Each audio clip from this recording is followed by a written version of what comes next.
Hey guys, welcome back to Thorough Capping. It's Dave. It's been about a month since actually over a month since I put my last video on. And I did say in the past that I didn't want to become too redundant putting videos on that were just re-emphasizing the same methods over and over again.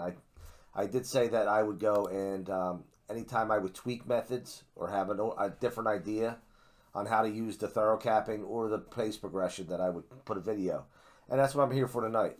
Uh, for a few days now, I've been playing around with a new idea, and even I've been off the Discord for a little while too. Just playing around with an idea here that I actually played for real tonight, and I actually did pretty well at Turf Paradise.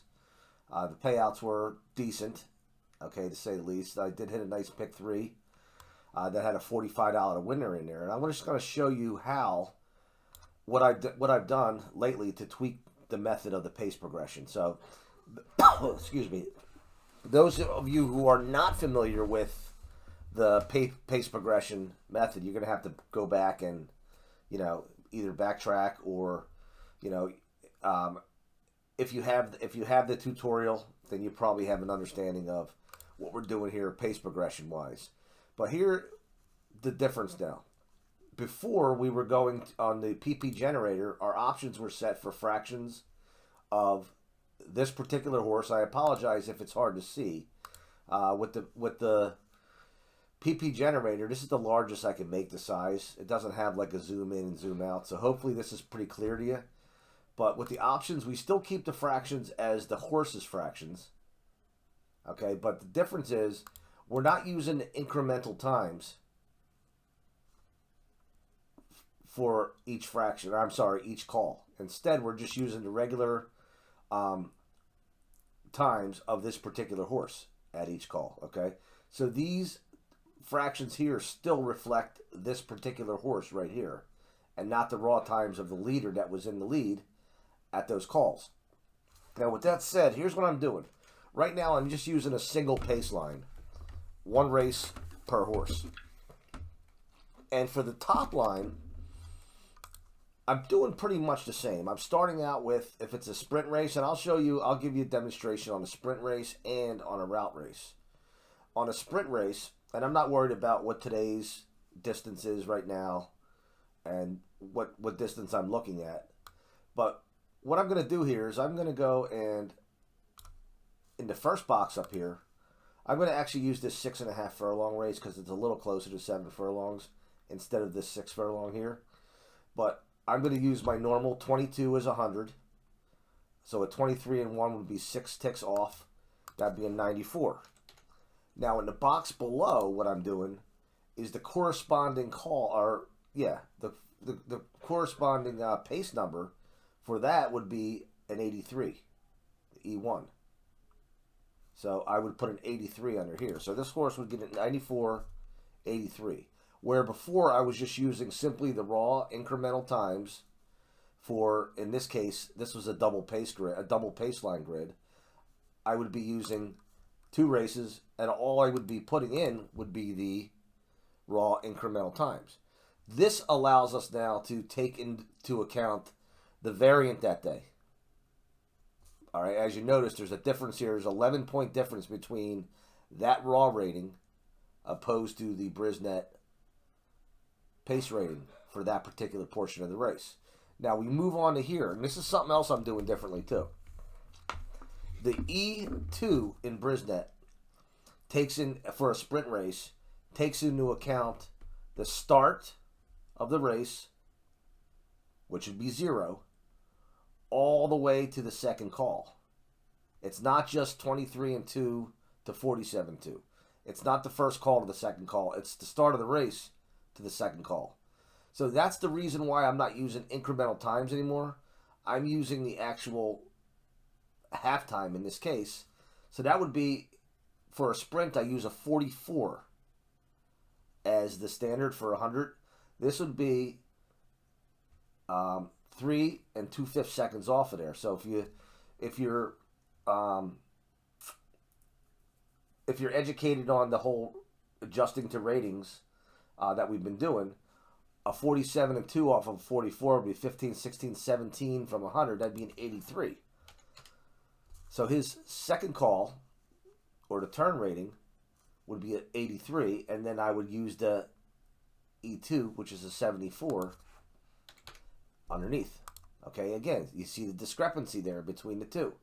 The Brisnet pace ratings are taken into account the variant, and these are just the raw times of that particular horse. And then finally, what I do for the final fraction, I have to do my mental math now. Or I could keep going back and forth and showing incremental times, but that's a lot more work. But if your mental math is sharp with these, it's probably quicker to do it this way. A 47 and 2 to a minute would be a 12 and 3 plus another 12 and 4 is a 24 and 7. That's a 25 and 2, which off of a 22, again, 22 is our standard quarter. 25 and 2 would be a 83. And then his late pace would be an 86, so it's actually higher, the Brisnet. And then he would get his final rating of a 51.50. So again, the difference now is, sorry, let me go back to my, where am I at here? The difference now, let's make this larger so you can see it. The difference here is the first call, the average set, the second call, or the average turn rating, and the final fraction are now an average of the raw time as well as the Briz pace number, and not just averages of the incremental times. And so do one more horse in the sprint. We'll go down to the 2 horse. Okay, let's look at the 2. And I don't want to use the 2 because the 2 would probably be a toss for me. It's a major jumping class, and he hasn't shown any decent reason for him at all. So I would toss the 2 there. And let's see what the 3 presents us. All right, we'll use the... we're just going to use 6 furlongs. Okay, even though it's 7 furlong race. We're going to go with the first call. Would be a 23, which is a 95 off of a 22. And then his E1 is an 86. So again, the E1 is a measure of the start to the first call. Okay, and the first call in a sprint is the quarter. Now we go to the second call, which we're going to use the entire, we're not going to use the increment now. The increment would be a 23 and 1, which would be a 94. In this case, we have off of a 44, we have a 10, 11, we actually have an 89 there. And then E2 would be an 82. Okay, so again, for sprints, for the second call, I use a 44. If this were a route race, which you're going to see in a few minutes, I use a 46 as the standard half for a route. So if you want to jot them down note-wise, go pause and go for it. And then the final fraction here, I was just going to go to the, even though it's not a true final fraction, I'm just going to go for the 6 furlong here.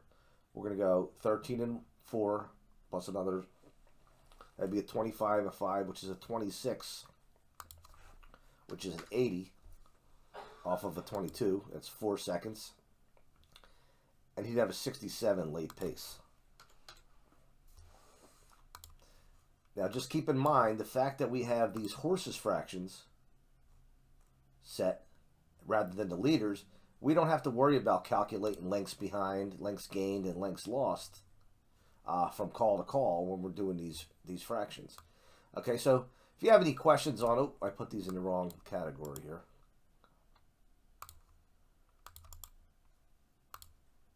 And that's what I'm doing right now for sprints. Now let's do route. Let's do a route. Let's just get rid of this data. And we'll take a look at a route race. Now with the routes, I'm doing the same thing. However, there are certain rules you got to follow because the E1 in a route and an E2 are different. So for a route race, my first call is, let's find a decent, all right, I'll use this second pace line back, the 1 mile. I'm not concerned about the 24 and 4, okay? Because the first call in a route is always the half. So the 48 is what I'm looking at. So I use a 46 as my standard 100. So if this was a 46, I would give this horse a 100. It's a 48, which is 2 seconds off, 5 lengths per second. That would be a 90. Now the first call, or E1, measures the first call in a route race. That'd be a 70. Now with the second call, the E2 for Brisnet measures from the start of the race to the second call, which is actually a 6 furlong mark in a route. So if you remember how to do the target ratings, 108 was 100. So 112 is 4 3/5 seconds off. That would be 23 from a 108. 23 from 100 is 77. So his second call rating would be a 77, or his turn rating. And a corresponding E2 would be the 72. And I'll do a few other horses, because I know the routes get a little bit tricky.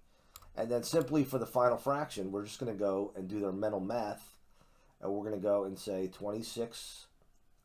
That's 26 seconds difference there. 112 and 3 to 138 3. 26 seconds. Well, 26 from a 22 is 4 seconds. That would be an 80. And his late pace number is actually an 84. So there's the one horse finished, completed. Now let's take a look at another horse. Let's go to the... Let's do the 2 horse, okay? Because if you remember, in a 2 horse with a mile 70, we use 26 seconds as the standard for a mile 70 for the final fraction, not a 22. And when we get there, I'll show you what I'm doing.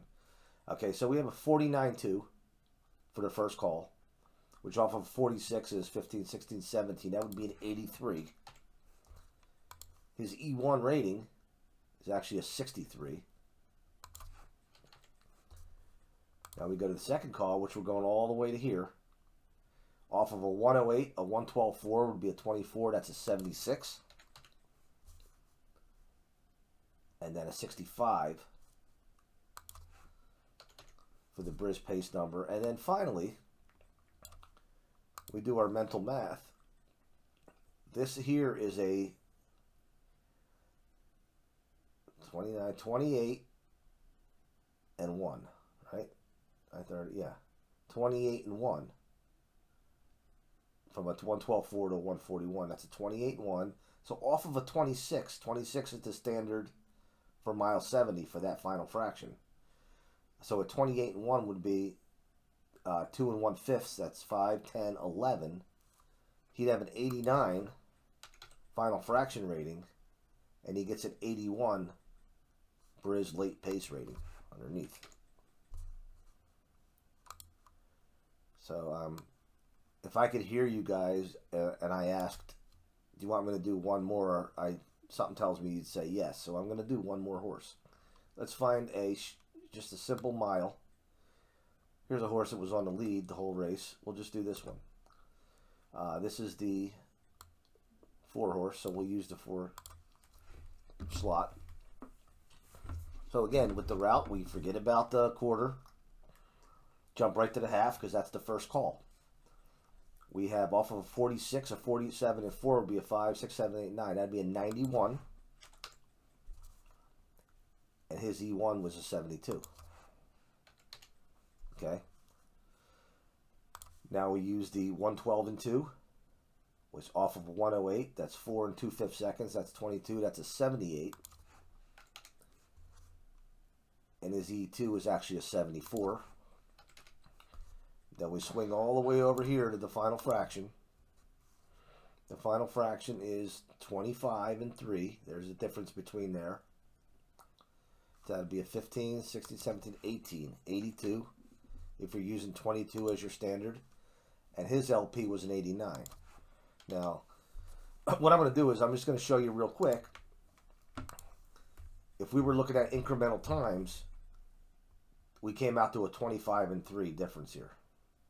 If I switch to incremental times on,